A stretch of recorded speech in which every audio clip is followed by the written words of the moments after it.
Well, hey, good morning, everybody. It is Nugget of Truth, number 65 on a Friday morning. And here we go. Nugget of Truth, number 65.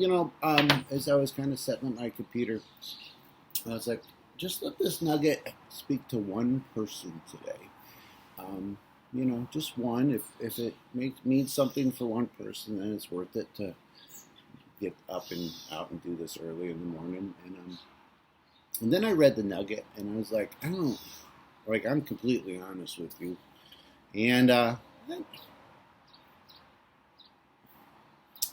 don't think it's a great nugget.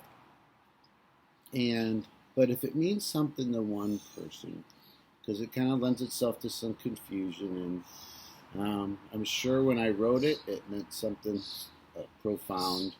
Anyways, if it speaks to one person, I don't want to dismiss it and throw the nugget under the bus, but maybe for one person.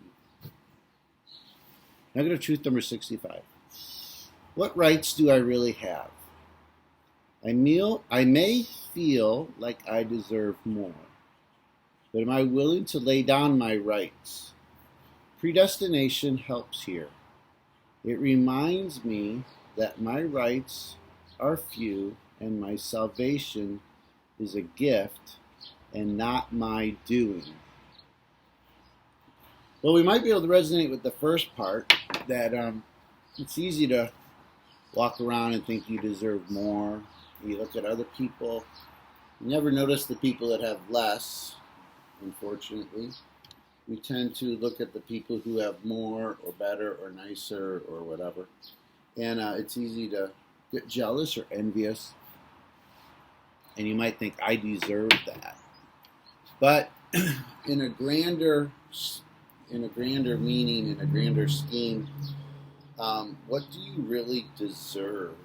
And the fact that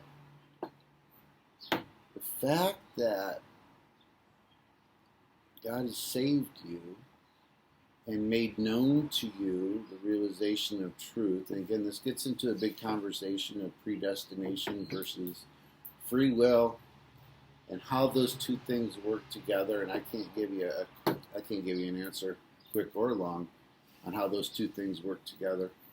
No one really can, but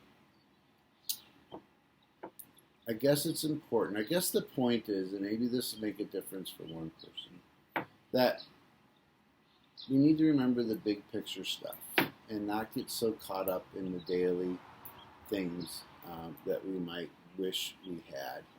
And again, it goes back to that feeling of contentment, I guess. But